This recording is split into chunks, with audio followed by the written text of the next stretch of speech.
అరే తక్కువయ్యి కానీ అసలైంది వెయ్యి. MDH కాశ్మీరీ ఎర్ర మిర్చి పౌడర్. MDH.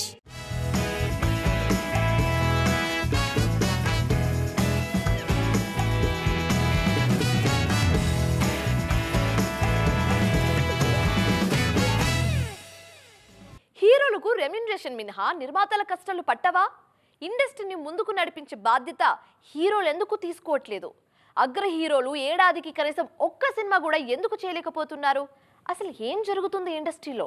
అందరి వేళ్ళు హీరోల వైపే చూపిస్తున్నా మౌనంగా ఎందుకుంటున్నారు? ఇదే ఇవాల్టి ఎక్స్క్లూజివ్ స్టోరీ. థియేటర్స్ కు ఆడియన్స్ వచ్చేదే హీరో కటౌట్ చూసి. కొన్నిసార్లు దర్శకుల బ్రాండ్ కనిపించినా మేజర్ రోల్ మాత్రం హీరోల్దే. ఈ ప్రొడ్యూసర్స్, ఎగ్జిబిటర్ల ఇష్యూతో పాటు థియేటర్స్ ఆక్యుపెన్సీని పెంచే ఇష్యూపై కూడా హీరోలు కాస్త కాన్సంట్రేట్ చేస్తే ఇండస్ట్రీలో పరిస్థితులన్నీ చక్కబడతాయి. కానీ ఆ వైపుగా మన హీరోలెవరూ కదలలేదు. అక్కడే వస్తోంది అసలు సమస్య. డైరెక్టర్ను కెప్టెన్ ఆఫ్ ది షిప్ అంటారు. We at East Point Group of Institutions offer a wide range of courses that provide limitless opportunities, building skills over 2 decades. కానీ ఇండస్ట్రీలో నిజమైన కెప్టెన్ మాత్రం హీరోనే. ముందుకు నడిపించేది, నడిపిస్తోంది వాళ్లే. లో బడ్జెట్ సినిమాలకుండే కష్టాలున్నా భారీ సినిమాలకి హీరోలంతా నిర్మాతల పక్షాన నిలిస్తే ఇండస్ట్రీకి అన్ని రకాల మేలు జరుగుతుంది. నిర్మాత బాగుంటే ఆటోమేటిక్గా ఇండస్ట్రీలో సమస్యలు కూడా తీరిపోతాయి. నిర్మాతలకు హీరోలు సహకరిస్తే అన్నింటికంటే ముందు ప్రొడక్షన్ కాస్ట్ తగ్గుతుంది. దానివల్ల బడ్జెట్ తగ్గుతుంది. దాంతో డిస్ట్రిబ్యూటర్కు కొనే రేటు తగ్గుతుంది. తద్వారా ఎగ్జిబిటర్పై భారం పడదు. టికెట్ రేట్లు తగ్గుతాయి. ఆటోమేటిక్గా అప్పుడు థియేటర్ ఆక్యుపెన్సీ పెరుగుతుంది. ఇదంతా ఓ సైకిల్. హీరోల సహకారం ఉంటేనే ఇది సాధ్యపడుతుంది. థియేటర్ ఆక్యుపెన్సీ తగ్గడానికి మరో ప్రధాన కారణం ఓటీటీ. స్క్రీన్పై డిజిటల్ పార్ట్నర్ పేరు చూడగానే ఆడియన్స్ ఇన్ని రోజుల్లో వచ్చేస్తుందని ఫిక్స్ అయిపోతున్నారు. మరోవైపు పెద్ద హీరోలు కూడా ఏడాదికి 2 సినిమాలు కాకపోయినా కనీసం ఒక్కటైనా చేస్తే ఇండస్ట్రీ బాగుంటుంది. ఇలా ఏ ఇష్యూని తీసుకున్నా అది హీరోలకే కనెక్ట్ అవుతుంది. మరప్పుడు వాళ్లేగా మారాల్సింది. కొన్ని రోజులుగా మహేష్ బాబు రాజమౌళి సినిమాపై ఎలాంటి అప్డేట్ లేదు. సమ్మర్ హాలిడేస్ ఇచ్చిన తర్వాత ఈ సినిమా ట్రెండింగ్లో కూడా లేదు. స్కూల్స్ కూడా రీఓపెన్ అవుతున్నాయి. మరి SSMB 29 కొత్త స్కెడ్యూల్ ఎప్పుడు, ఎక్కడ మొదలు కానుంది? మహేష్ బాబు ఎప్పటి నుంచి షూటింగ్లో జాయిన్ కాబోతున్నారు? కలేజా రీ రిలీజ్ మాయలో పడి రాజమౌళితో మహేష్ బాబు చేస్తున్న సినిమా గురించి మర్చిపోయారు అభిమానులు. కలేజా తర్వాత అతడు వస్తోంది, ఆ తర్వాత అతిథి వస్తుందంటూ లెక్కలేసుకుంటున్నారు. కానీ ప్రస్తుతం సెట్స్ మీదున్న SSMB 29 గురించి ఆరా తీయడమే మర్చిపోయారు. దానికి కారణం కొన్ని రోజులుగా ఈ సినిమా షూటింగ్ జరగకపోవడమే. మామూలుగా అయితే తన సినిమాలకి హాలిడే కాన్సెప్ట్ లేకుండా చూసుకుంటారు దర్శకధీరుడు. కానీ మహేష్ బాబు కోసం తన రూల్స్ పక్కన పెడుతున్నారు జక్కన్న. షూట్ మధ్యలో ఫారెన్ వెళ్లడానికి పర్మిషన్ ఇచ్చారు. ఆ తర్వాత ఎవరు ఊహించని విధంగా 40 రోజులకు పైగా సమ్మర్ హాలిడేస్ కూడా ఇచ్చారు రాజమౌళి. అవి ఇప్పుడు పూర్తయ్యాయి. జూన్ 9 నుంచి మహేష్ సినిమా కొత్త షెడ్యూల్ మొదలు కానుందని తెలుస్తోంది. అందుకు సంబంధించిన ఏర్పాట్లని రాజమౌళి తనయుడు కార్తికేయ చూసుకుంటున్నారు. ఈ షెడ్యూల్ ని హైదరాబాద్ లో ప్లాన్ చేస్తున్నారు. ఇప్పటికే అల్యూమినియం ఫ్యాక్టరీలో భారీ సెట్లు కూడా వేశారు. అక్కడే భారీ షెడ్యూల్ చేయబోతున్నారు టీం. దాంతో పాటు కాశీనగరం సెట్ కూడా వేస్తున్నారు. మహేష్ కూడా ఈ షెడ్యూల్లో జాయిన్ కానున్నారు. హాలీవుడ్ రేంజ్ లో ఈ సినిమాని ప్లాన్ చేస్తున్నారు దర్శకధీరుడు. ఇప్పటి నుంచి నో బ్రేక్స్ అంటున్నారు జక్కన్న. హైదరాబాద్ తర్వాత ఆఫ్రికన్ కంట్రీస్ లో నెక్స్ట్ షెడ్యూల్ ప్లాన్ చేస్తున్నారు. 7 దేశాల్లో ఈ చిత్రం మేజర్ షూటింగ్ జరగనుంది. ప్రియాంక చోప్రా, పృథ్వీరాజ్ సుకుమారన్ ఇందులో కీలక పాత్రల్లో నటిస్తున్నారు. అనుకున్నదే అయింది. హరిహర వీరమల్లు మరోసారి వాయిదా పడింది. జూన్ 12 నుంచి ఈ సినిమాను పోస్ట్ పోన్ చేస్తున్నట్లుగా అఫీషియల్ గా చెప్పేశారు దర్శక నిర్మాతలు. మరి వీరమల్లు ఎప్పుడు రానుంది? కొత్త డేట్ ఎప్పుడు? పవన్ కళ్యాణ్ సినిమా ఎప్పుడు వచ్చే అవకాశాలున్నాయి? వాయిదాకు అసలు కారణమేంటి? పవన్ కళ్యాణ్ అభిమానులకు మరోసారి షాక్ తగిలింది. హరిహర వీరమల్లు సినిమా వాయిదా పడింది. జూన్ 12న విడుదల కావలసిన ఈ చిత్రాన్ని వాయిదా వేస్తున్నట్లు ప్రకటించారు మేకర్స్. కొత్త డేట్ కూడా చెప్పలేదు. ఈ సినిమా మొదలైనప్పటి నుంచి ఏదో ఒక అవాంతరం వస్తూనే ఉంది. 2 సార్లు కోవిడ్ వల్ల వాయిదా తప్పలేదు. ఓసారి సెట్లో గాలి దుమారం వచ్చింది. ఇంకోసారి భారీ అగ్ని ప్రమాదం జరిగింది. ఆ తర్వాత పవన్ రాజకీయంగా బిజీ అయిపోయారు. దాంతో సినిమా షూటింగ్ కొన్ని నెలలపాటు ఆగింది. ఇతర కమిట్మెంట్స్ కారణంగా దర్శకుడు క్రిష్ వీరమల్లు నుంచి తప్పుకున్నారు. తర్వాత ఆ బాధ్యతలు ఏఎం రత్నం కుమారుడు జ్యోతికృష్ణ తీసుకున్నారు. ఈ మధ్య పవన్ డేట్స్ ఇవ్వడంతో షూట్ పూర్తయింది. అన్ని అవాంతరాలు తొలగిపోవడంతో జూన్ 12న వస్తుందని నమ్మారంతా. కానీ సీజీ వర్క్స్ పూర్తి కాకపోవడంతో వీరమల్లుకు మరోసారి వాయిదా తప్పట్లేదు. పవన్ ఇమేజ్ దృష్టిలో పెట్టుకుని ఈ సినిమాను మరింత గొప్పగా మలిచే ప్రయత్నం చేస్తున్నామని, ఎప్పుడొచ్చినా హరిహర వీరమల్లు చరిత్ర సృష్టించడం ఖాయమంటున్నారు దర్శక నిర్మాతలు. మరెప్పుడొస్తుందో చూడాలిక. రామ్ చరణ్ కు షూటింగ్ లో చుక్కలు చూపిస్తున్నారు దర్శకుడు బుచ్చిబాబు సానా.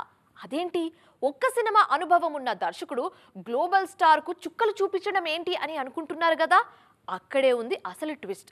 అదేంటో యాంకర్ పార్ట్లోనే రివీల్ చేయడం ఎందుకు, ఏం చక్క ఈ స్టోరీ చూసేయండి, అన్ని మీకే తెలుస్తాయి.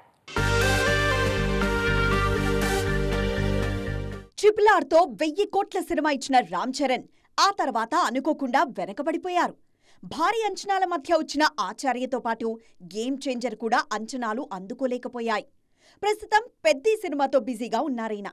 బుచ్చిబాబు తెరకెక్కిస్తున్న ఈ చిత్రంపై అంచనాలు భారీగా ఉన్నాయి. కొన్ని రోజులుగా నాన్ స్టాప్ స్కెడ్యూల్స్ తో పెద్ద సినిమాను పూర్తి చేస్తున్నారు దర్శకుడు బుచ్చిబాబు. ప్రస్తుతం హైదరాబాద్లోనే ఈ చిత్ర షూట్ జరుగుతోంది. కొన్నాళ్లుగా నైట్ షూట్స్ జరుగుతున్నాయి. దీనికోసం ఒక విలేజ్ సెట్ వేశారు. అక్కడే భారీ యాక్షన్ సన్నివేశాలు చిత్రీకరిస్తున్నారు బుచ్చి. అసలే నైట్ సీన్స్, పైగా యాక్షన్ సన్నివేశాలు. దాంతో చరణ్కు చుక్కలు కనిపిస్తున్నాయి. యాక్షన్ సన్నివేశాలతో పాటు ఇదే స్కెడ్యూల్లోనే కొన్ని స్పోర్ట్స్ బ్యాక్డ్రాప్ సీన్స్ కూడా చిత్రీకరించబోతున్నారు. ఇందులో క్రికెట్తో పాటు మరిన్ని క్రీడల నేపథ్యం ఉండబోతోందని తెలుస్తోంది. జాన్వీ కపూర్ హీరోయిన్గా నటిస్తున్నారు. మైత్రి మూవీ మేకర్స్, వృత్తి సినిమాస్ సంయుక్తంగా నిర్మిస్తున్నాయి. మార్చి 27, 2026న విడుదల కానుంది పెద్ది. కొందరు దర్శకులను మనస్ఫూర్తిగా విమర్శించాలన్నా కూడా మనసు రాదు. ఎందుకంటే వాళ్ళ చుట్టూన్న ఔరా అలాంటిది. వాళ్ళ స్థాయి దిగజారుతుంటే ఎలాంటి దర్శకులు ఎలా అయిపోయారా అని బాధపడడం తప్ప ఇంకేం చేయలేకపోతున్నారు అభిమానులు. మరి ఆ స్థాయిలో తమ మార్క్ మిస్ చేసుకుంటున్న ఆ లెజెండరీ దర్శకులు ఎవరో తెలుసుకుందామా? పదండి. మణిరత్నం. ఈ పేరు చెప్తుంటేనే ఒక తెలియని గర్వం ఉంటుంది. ఇండియన్ సినిమా రూపురేఖలు మార్చేసిన దర్శకుల్లో మణి కూడా ఉంటారు. ఓ నాయకుడు, దళపతి, రోజా, ఇలా చెప్పుకుంటూ పోతే ఎన్నో సినిమాలు. అలాంటి దర్శకుడి నుంచి ఇప్పుడొచ్చిన థగ్ లైఫ్ చూసి మణిరత్నం ఫ్యాన్స్ బాధపడుతున్నారు. ఏమైంది మా మణి సార్కు అంటూ నిట్టూరుస్తున్నారు. నిజానికి 20 ఏళ్లుగా మణిరత్నం నుంచి ఆయన స్థాయి సినిమా రాలేదు. ఓకే బంగారం జస్ట్ ఓకే, నవాబ్ పర్లేదు, పొన్నియిన్ సెల్వం తమిళంకే పరిమితమైంది. కడలి, రావణ్ గురించి ఎంత తక్కువ మాట్లాడితే అంత మంచిది. ఈ టైంలో వచ్చిన థగ్ లైఫ్లో పూర్తిగా మణిరత్నం మార్క్ మిస్ అయింది. మరో లెజెండరీ దర్శకుడు శంకర్ పరిస్థితి కూడా ఇంతే. ఇండియన్ 2, గేమ్ చేంజర్తో ఈయన రేంజ్ పడిపోయింది. ఒకప్పుడు శంకర్ సినిమా అంటే బ్రాండ్, కానీ కొన్నేళ్లుగా ఆ బ్రాండ్ మిస్ అయిపోయింది. పాత శంకర్ పూర్తిగా కనపడకుండా పోయారు. మురుగదాస్ పరిస్థితి ఇలాగే ఉంది. అప్పట్లో ట్రెండ్ సెట్టింగ్ సినిమాలు చేసిన ఈయన ఈ మధ్య సికిందర్తో డిజాస్టర్ ఇచ్చారు. ప్రస్తుతం శివకార్తికేయన్తో మదరాసి సినిమా చేస్తున్నారు. దీనిపైనే మురుగదాస్ కెరియర్ ఆధారపడి ఉంది. మరి ఈ లెజెండరీ దర్శకుల కంబ్యాక్ ఎప్పుడో చూడాలి. సందీప్ రెడ్డి వంగాతో కాంట్రవర్సీస్ తర్వాత దీపిక పదుకునే కెరియర్ డైలమాలో పడిందా? బాలీవుడ్ లో ఎన్నో ఏళ్లుగా దీపిక కట్టుకున్న సామ్రాజ్యం సందీప్ చేసిన చిన్న ట్వీట్ తో బీటలు బారిందా? దర్శకులు దీపికను అప్రోచ్ అవ్వడానికి ఆలోచిస్తున్నారా? ప్రాజెక్ట్ సెట్ అవ్వకపోతే కథ లీక్ చేస్తుందేమో అని భయపడుతున్నారా? స్పిరిట్ వివాదంతో దీపిక కెరీర్ ఎలాంటి మలుపు తిరిగిందో తెలుసుకుందాం పదండి. దీపిక పదుకొనే ప్రత్యేకంగా పరిచయం అవసరం లేని పేరు, కానీ ఈమెను మరో రకంగా ప్రపంచానికి పరిచయం చేశారు అర్జున్ రెడ్డి దర్శకుడు సందీప్ రెడ్డి వంగ. ఈయన చేసిన ఒక్క ట్వీట్తో దీపిక కెరియర్ తలకిందులు అవుతుందనే వార్తలు బాలీవుడ్ లో వినిపిస్తున్నాయి. ఇప్పుడు స్పిరిట్ విషయంలో ఈ ఇద్దరి మధ్య వివాదం రేగిన విషయం తెలిసిందే. బాలీవుడ్ లో దీపికకున్న క్రేజ్ గురించి మాటల్లో చెప్పలేం. అందుకే రెమ్యూనరేషన్ విషయంలో తగ్గేదలే అంటున్నారు. స్పిరిట్ విషయంలోనూ ఇదే గొడవ చిలికి చిలికి గాలివానలా మారింది.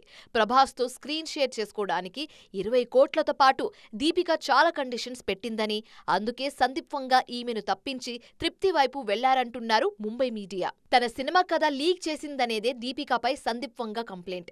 ఇదెక్కడి ఫెమినిజం అంటూ ప్రశ్నించారాయన. బాలీవుడ్ ప్రముఖులు కూడా సందీప్ ని సపోర్ట్ చేశారు. ఈ ఇన్సిడెంట్ తర్వాత దీపికకు కథ చెప్పాలంటే దర్శకులు భయపడుతున్నారు. ప్రాజెక్ట్ సెట్ అవ్వకపోతే కథ లీక్ చేస్తుందేమోనని వణికిపోతున్నారు. మొత్తానికి సింగిల్ ట్వీట్ తో దీపిక బాలీవుడ్ కోటకు బీటలు బారేలా చేశారు సందీప్ వంగారెడ్డి. సో ఇది ఇవాల్టి ఈటీ ఎక్స్క్లూజివ్. మరిన్ని ఇంట్రెస్టింగ్ అండ్ కలర్ఫుల్ అప్డేట్స్ తో మళ్ళీ కలుద్దాం. Till then keep watching TV9. Bye bye.